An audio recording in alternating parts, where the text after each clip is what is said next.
Alright, so let's pick up where we left off about getting started with the assignment. So in this part of the demonstration, I want to show you how you can navigate around your files and how you're actually supposed to complete your assignment once you're in the assignment. So first thing I want to show you is we already downloaded this zipped folder and unzipped it and put it in our htdocs folder. And I also wanted to show you again real quick, if you go back in the breadcrumb trail to the main exercises folder, you can also see right underneath the base template, you can see a link, exercise comparison example site. And what that one's going to do is it's going to open up the location that's actually got the completed assignment, and you can use that to compare how your assignments are supposed to look. So that's where you find that comparison, so that you know that you're doing stuff, the right way. It's got the answers, basically. And I would say there are a couple of things in some of these where you might be able to legitimately interpret what I'm asking you to do in a different way than what is actually here. There might be an alternative answer on, I think, maybe two things here. And so depending on what your answer is, I will give you credit either way, but my goal is that you actually provide the answers that are on here. Okay. All right. So let's go back and we're going to park here at Blackboard. And the next thing I want to do is go ahead and open up my code editor. I'm using Dreamweaver, so I'm going to go ahead and open up the file that I'm looking for. So mine's in htdocs, project 1, and I'm going to ignore the index file for now because right now there's not an assignment on there. I'm going to go ahead and open up 1 because that's where your first exercise is going to be.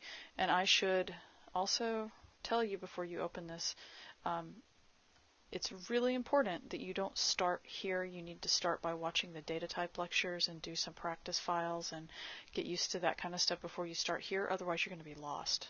Okay, so don't try to just skip everything else and jump straight into doing your assignments because it's going to be confusing to you. Just straight up, okay?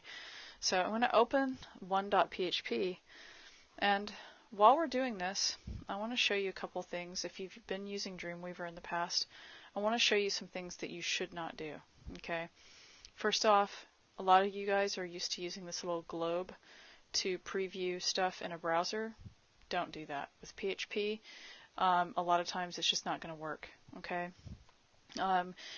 Dreamweaver has some programming built into it that tries to mimic what PHP does, but ultimately it can't do everything that PHP does. And so I don't even rely on this ever anymore. Okay, so let me jump back over to the browser. So we're right now in the index. If I click on project 1, it's going to take me to the main page, which is the index page. It's not showing here, but that's what this is. So what I want you to do is click on where it says 1, and you can actually see here on the screen what it is that you're going to be looking at to do.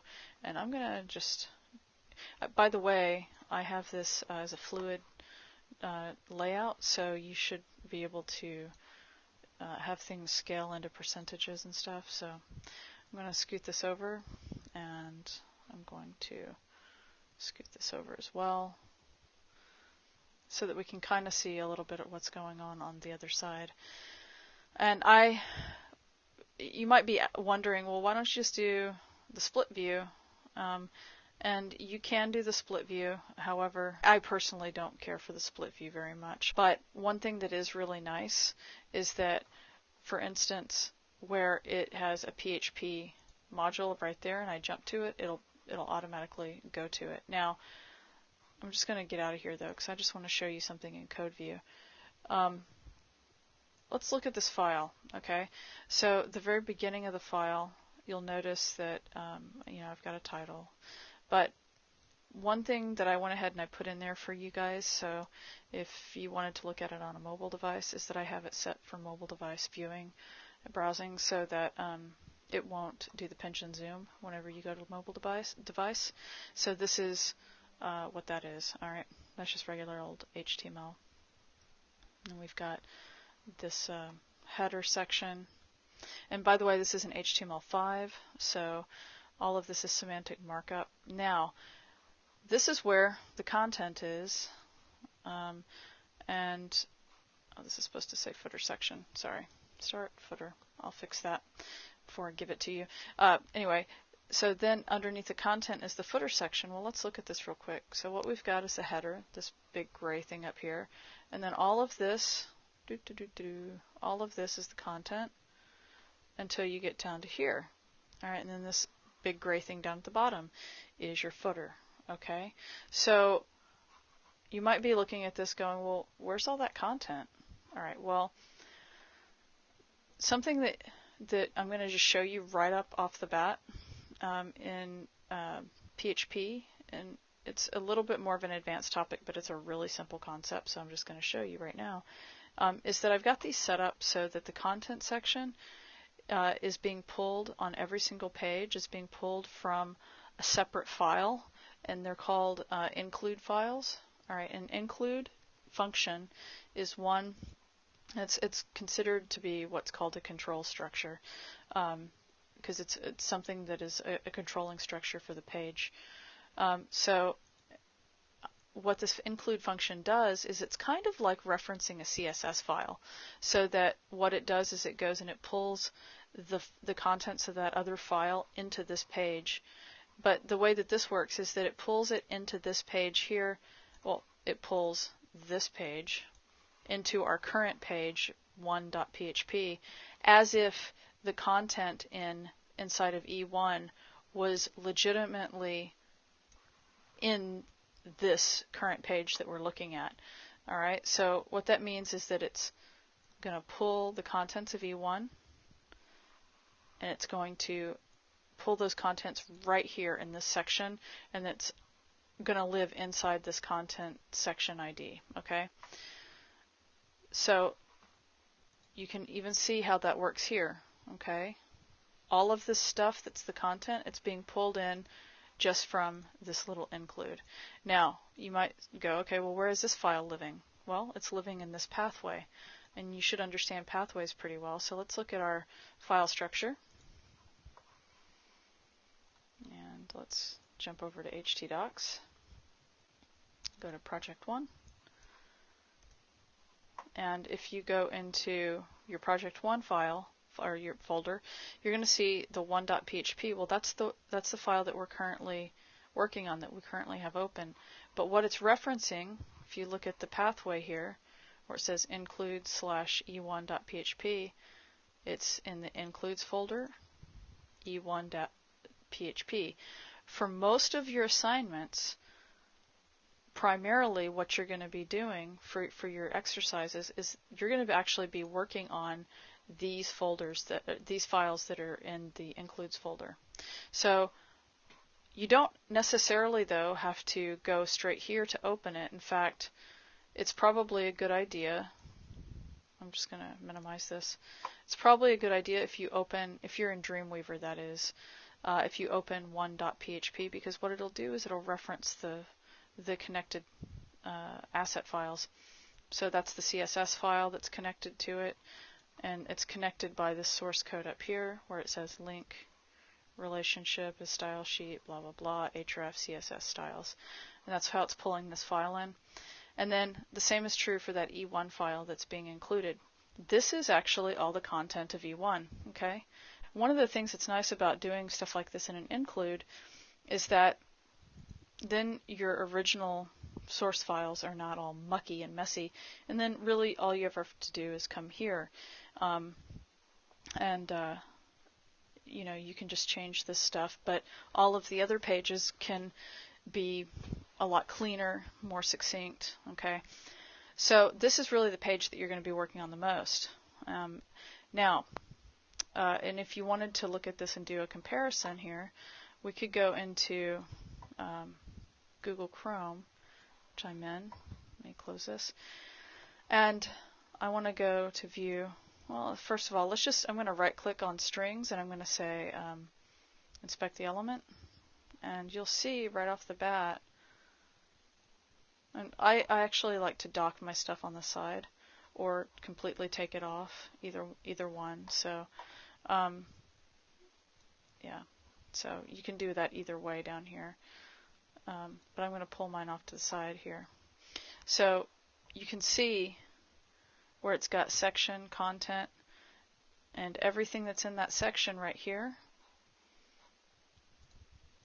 If you look at the 1.php page, is right here where it says section ID content. And if I open it up, all of this material is being pulled from this e1.php file, which is right here. Okay, and you can see article, H group, H1 strings, and so forth. Okay, so that might help you a little bit in understanding what's going on. Majority of the time, where the only file that you're really going to be touching all that much until we start getting into functions and stuff like that is going to be in the include files. Okay, so I'm going to close this, and let's say that you want to start doing your work here. Well, you can read the instructions right here on the page. Okay, it says first define the following string variables, and it tells you what to define. Alright, so, and then I give you a spot right here. It says, hey, define the string variables. So let's do that. Alright, I'm just going to show you a couple of things. So let's do, oops, we're going to do $, string 1, and I think I used an underscore. Yeah, string 1. We're going to slide this over so I can see it more easily. String underscore 1. And then I use the assignment operator, which is an equal sign, not a colon here, okay? And we're going to make the string. This is the first sentence. Okay. And then don't forget to terminate it. And then you're going to do string 2. And then if you want to be a lot more succinct, what I would do if I were you is I would do something like this. Copy this, paste, and I'm going to do string 3, string 4, and then I'm going to come over here and I'm just going to copy the string and just paste it right in. Now, something you need to be aware of, you need to be a little bit careful of doing with copy and paste, is that if you're copying, let's say from a Word document, it will pull the special character encoding, and it will totally sometimes screw stuff up on your web page. So be careful with copy and paste, and if you're not sure, like if you start getting really weird stuff happening, what you can do is you can copy it and then paste it into like Notepad if you're on Windows, or into a plain text file, and that will strip any encoding, and then you can copy once again from that plain text file and then put it into like Dreamweaver or something, and it won't read your special encoding. And when I say special encoding, I mean like this quotation mark isn't true. It's not really a true quote in terms of being a special character. It's like an inch mark. And true quotes are the ones that are kind of like curly and they have like a slant to them. If you get those in your code, things are going to get messed up. Okay. So anyway, I defined my strings, and then what it says, okay, here's what you're supposed to do. Down inside of this table, it says now write the PHP commands using the variables, blah, blah, blah. Here it says display string 1 here. Well, that's pretty simple. You just go down here and you're going to find your table, okay, because remember a table looks like this. It's got rows and table data and stuff like that, okay. So where it says display string 1 here, you're going to go inside of your PHP brackets. How do you display a string? Well, you say echo. You should have already watched the introduction demos. And so we're going to go ahead and it already finds my string 1 with these pop-ups. I'm going to go ahead and hit enter, terminate, save it, and then if I come back to my local host and hit refresh, there it is. Okay. Okay, so that's pretty much what you're going to do throughout this whole thing, is you're going to go and basically follow the instructions where it says, hey, okay, now concatenate 1 and 2 here with a full stop. Remember how to concatenate? We're going to say echo. And then I think it's string 1 and 2. Yep. Echo. String 1. Concatenation is just a period, or if it's also referred to as a full stop. String 2. That. Terminate it, save, refresh. Okay.